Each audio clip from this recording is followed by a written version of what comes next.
They hold outpatient eye clinics 3 days a week at St. George's, one of the oldest public hospitals in Mumbai or Bombay. Dozens of patients vie for attention from doctors like Yasmin Bhagat.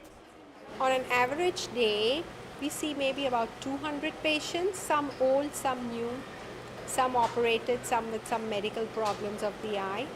None for more than about 5 minutes. The Spartan assembly line care may reflect the grim reality of India's poverty, but that's not how Dr. Vidya Acharya, a clinician and researcher, sees it. We are very rich. We are very rich in our clinical material. So what if we are a poor country? India, she says, is rich in clinical material. What do you mean by clinical material? Clinical material, types, variety of disorders that we see. Lots of people with a great variety of diseases. Yes, great variety of diseases. That claim has drawn the attention of multinational drug companies.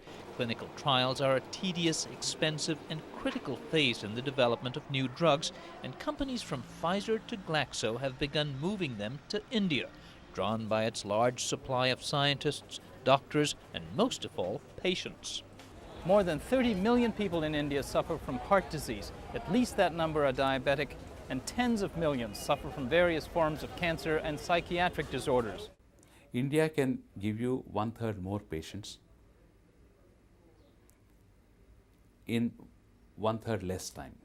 Dr. Vijay Kumar, who heads a 2-year-old research firm, says not only is drug development sped up, but Indian patients make good trial subjects for new pharmaceuticals because most have never taken any other drugs. He says India, unlike developed countries, has more patients with advanced diseases like cancer. Now these patients are by and large not freely available in the developed nations or the traditional geographic areas, because everybody is treated. Not everybody goes to stage 3 or 3B or 4 of a particular cancer of the lung or cancer breast or prostate or something like that.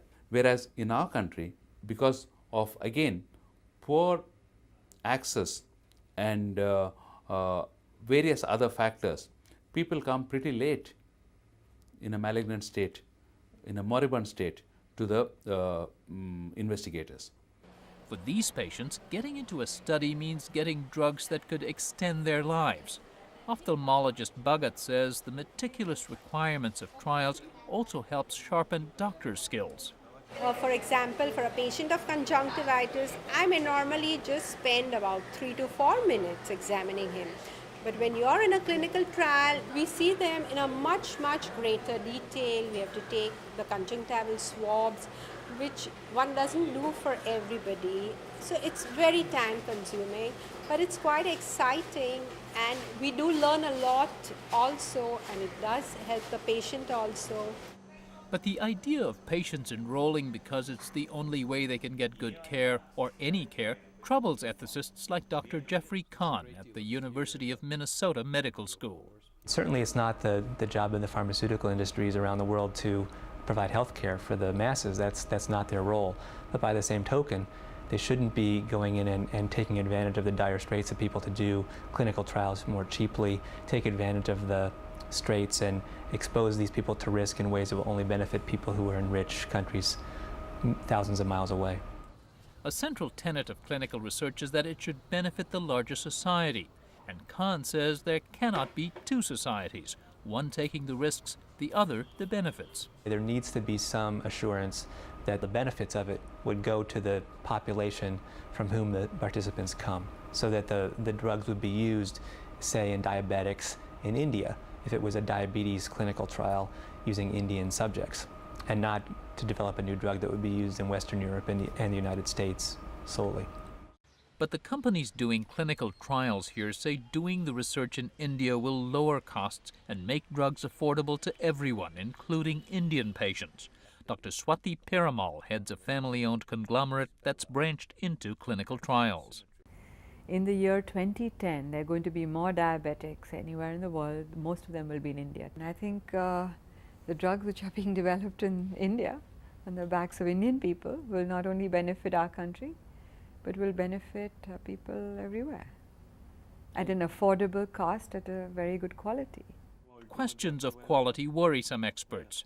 Will people desperate to enroll just to get health care lie about their medical histories?